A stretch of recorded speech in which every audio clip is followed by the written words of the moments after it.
Hello students, मैं प्रदीप विद्यार्थी KPS की ऑनलाइन क्लासेज में आपका स्वागत करता हूं। आज मैं आपको 9th क्लास की क्षितिज पुस्तक का गद्य खंड से पाठ नंबर 4 पढ़ाने जा रहा हूं। पाठ का नाम है सांवले सपनों की याद और इस पाठ के लेखक है जाबिर हुसैन। जाबिर हुसैन ने अपने इस पाठ में सालिम अली के जीवन के अंतिम क्षणों का वर्णन किया है। पाठ पढ़ने से पहले हम लेखक परिचय पढ़ लेते हैं। जाबिर हुसैन का जन्म सन 1945 में गांव नौनही राजगीर, जिला नालंदा, बिहार में हुआ। अंग्रेजी भाषा और एवं साहित्य के प्राध्यापक रहे। सक्रिय राजनीति में भाग लेते हुए 1977 में मुंगेर से बिहार विधानसभा के सदस्य के रूप में निर्वाचित हुए और मंत्री बने। सन 1995 से बिहार विधानसभा के सभापति हैं। जाबिर हुसैन हिंदी, उर्दू तथा अंग्रेजी तीनों भाषाओं के समान अधिकार के साथ लेखन करते रहे हैं। इनकी रचनाओं के नाम हैं जो आगे है, टोला बीबी का मजार, अतीत का चेहरा, लौंगा, एक नदी रेत भरी प्रमुख है।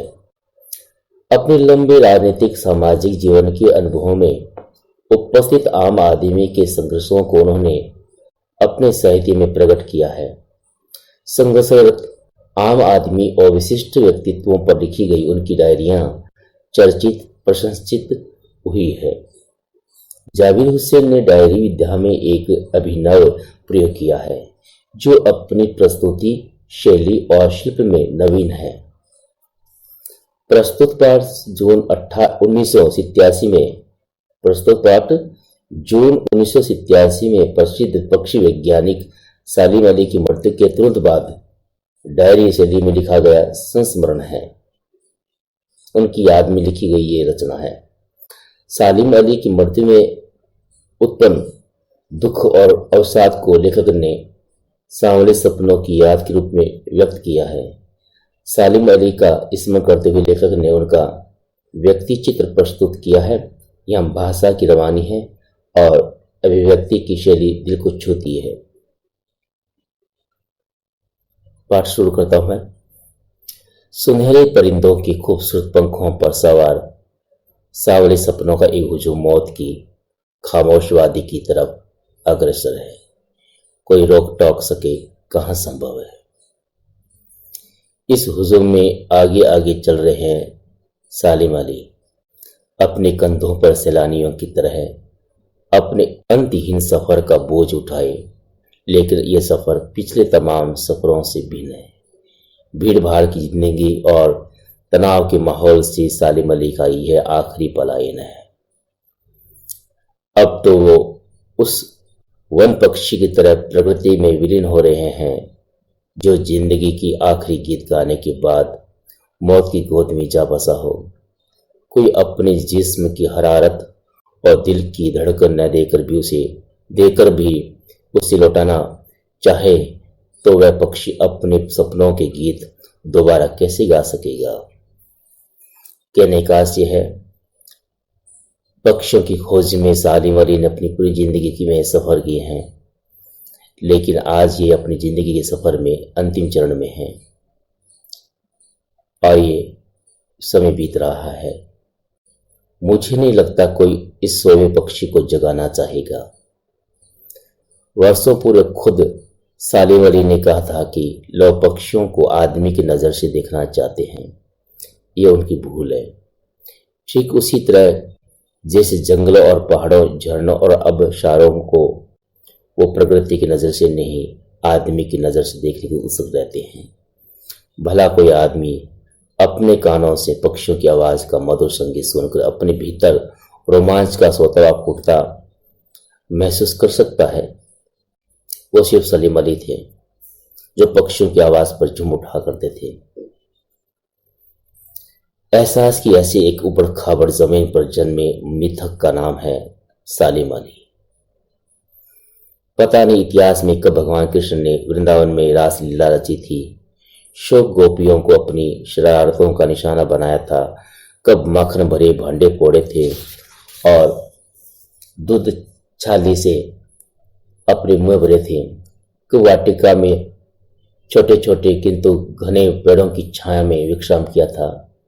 कब दिल की धड़कनों को एकदम से तेज करने वाले अंदाज में बांसुरी बजाई थी, और पता नहीं कब वृंदावन की पूरी दुनिया संगीत में हो गई थी। पता नहीं ये सब कब हुआ था, लेकिन कोई आज भी वृंदावन जाए तो नदी का सांवला पानी उसे पूरी घटना की याद दिला देगा। हर सुबह सूरज निकलने से पहले जब पतली गलियों से उत्साह भरी भीड़ नदी की ओर बढ़ती है तो लगता है जैसे उस भीड़ को चीरकर अचानक कोई सामने आएगा और बंसी की आवाज पर सबकी एकदम कदम थम जाएंगे, सबके कदम थम जाएंगे। हर शाम सूरज ढलने से पहले जब वाटिका का माली सैलानियों को हिदायत देगा तो लगता है जैसे बस कुछ ही क्षणों में वो कहीं सा अटकेगा और संगीत का जादू वाटिका के भरे पूरे माहौल पर छा जाएगा। वृंदावन कभी कृष्ण की बांसुरी के जादू की खाली हुआ है क्या? कहने का आशय जिस प्रकार वृंदावन में कृष्ण की वजह से रौनक थी, वैसे ही सलीम अली की जीवनी भी अपने आप में रोमांच भरी हुई है।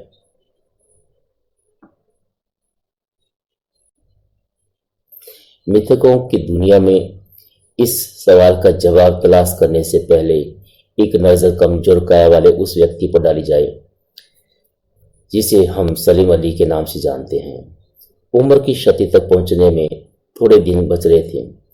कहने का आशय कि सलीम अली बीमार पड़ चुके हैं और 100 वर्ष के होने वाले ही थे। तभी संभव है लंबी यात्रा की थकान ने उनके शरीर को कमजोर कर दिया हो और वह कैंसर जैसी जानलेवा बीमारी उनकी मौत का कारण बनी हो। कहने का आशय है सलीम अली 100 वर्ष के होने वाले थे।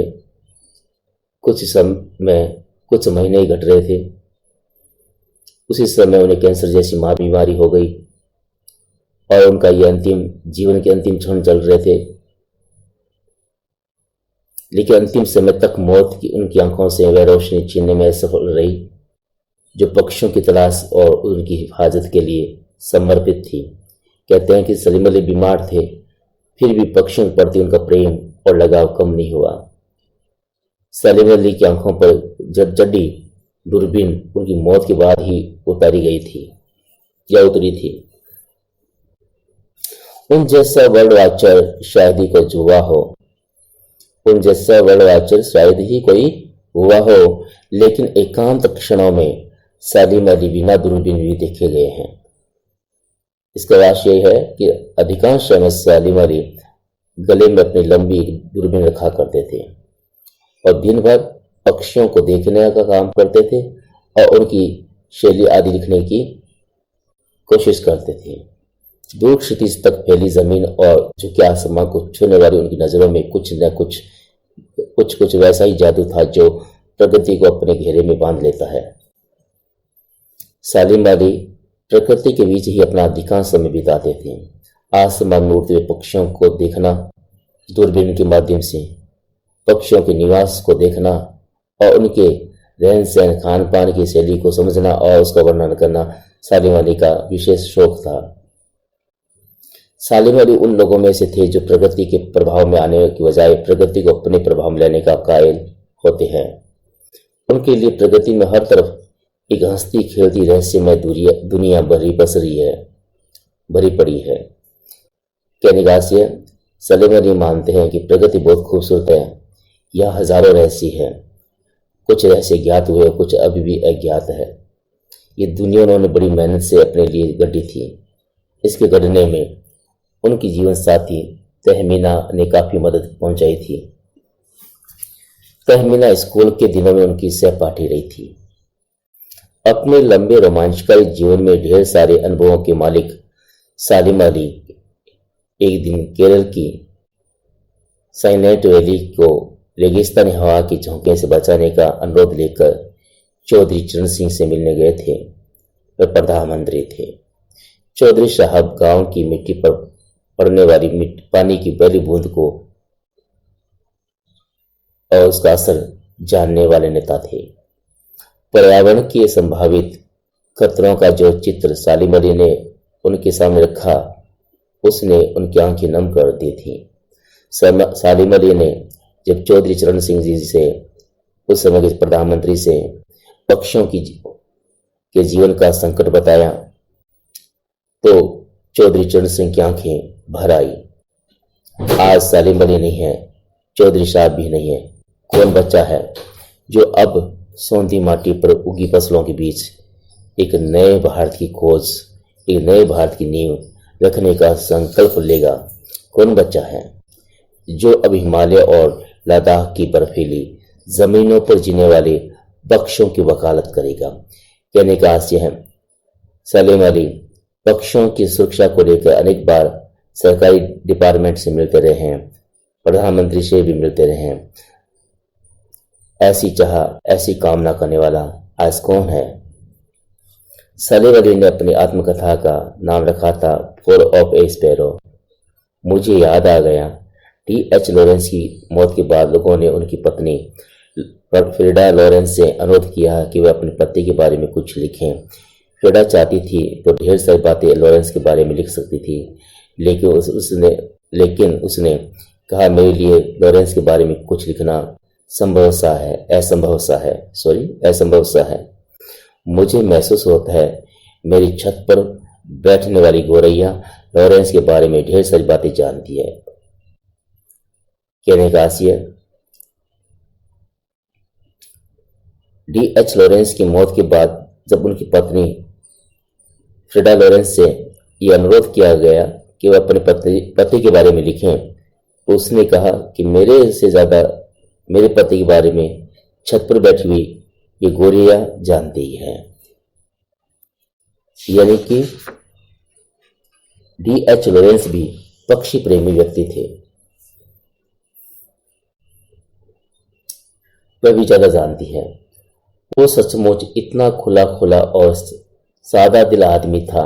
मुमकिन है लॉरेंस मेरी रगों में, मेरी हड्डियों में समाया हो, लेकिन मेरे लिए कितना कठिन है उसके बारे में अपने अनुभवों को शब्दों का जामा पहनाना। कहने का आशय, लॉरेंस कह रही है कि D.H. लॉरेंस की यादें मेरी नस नस में समाई हुई है, लेकिन मैं उनके साथ बिताए गए समय का वर्णन शब्दों के माध्यम से नहीं कर सकती। मुझे यकीन है मेरी छत पर बैठी गोरैया उसके बारे में और हम दोनों ही के बारे में मुझसे ज्यादा जानकारी रखती है। जटिल प्राणियों के लिए सालिम अली हमेशा एक पहेली बने रहेंगी। बचपन के दिनों में उनकी एयरगन से घायल होकर गिरने वाली नीलकंठ की वह गोरैया सारी जिंदगी उन्हें खोज के लिए नए नए रास्तों की तरफ ले जाती रही। एक बार बचपन में सालिम अली के द्वारा एक चिड़िया मार दी जाती है गुलेल के माध्यम से। इस घटना से उनका हृदय परिवर्तन हो गया। तब से वह पक्षियों की सेवा में ही अपना समय बिताने लगे थे। जिंदगी की ऊंचाइयों में उनका विश्वास एक क्षण के लिए भी डिगा नहीं। वो लॉरेंस की तरह नैसर्गिक जिंदगी का प्रतिरूप बन गए थे, स्वाभाविक जिंदगी का प्रतिरूप बन गए थे। सलीम अली प्रगति की दुनिया में एक टापू बनने के बजाय अथाह सागर बनकर उभरे थे। जो लोग उनके भ्रमणशील स्वभाव और उनकी यावावरी से परिचित हैं, उन्हें महसूस होता है कि वो आज भी पक्षियों के सुराग में ही निकले हैं और बस अभी गले में लंबी दूरबीन लटकाए अपने खोजपूर्ण नतीजे के साथ लौट आएंगे। जब तक वो नहीं लौटते, क्या होने गया हुआ मान लिया जाए। मेरी आंखें नम हैं। सलीम अली तुम लौटोगे ना, सलीम अली तुम लौटोगे ना। इस प्रकार इस महान पक्षी वैज्ञानिक के जीवन का अंत हो गया। उसी की याद में लेखक रिजावी हुसैन ने ये संस्मरण लिखा है कि पक्षियों से इतना प्रेम करने वाला शायद ही कोई वैज्ञानिक इस भारत में दोबारा होगा। इसी के साथ हमारा एक पाठ समाप्त होता है और शीघ्र ही आप शीघ्र ही इस पाठ के प्रश्नोत्तर आपको भेज दिए जाएंगे। आप उन्हें लिखें और नियमित याद करें। इसी आशा के साथ धन्यवाद।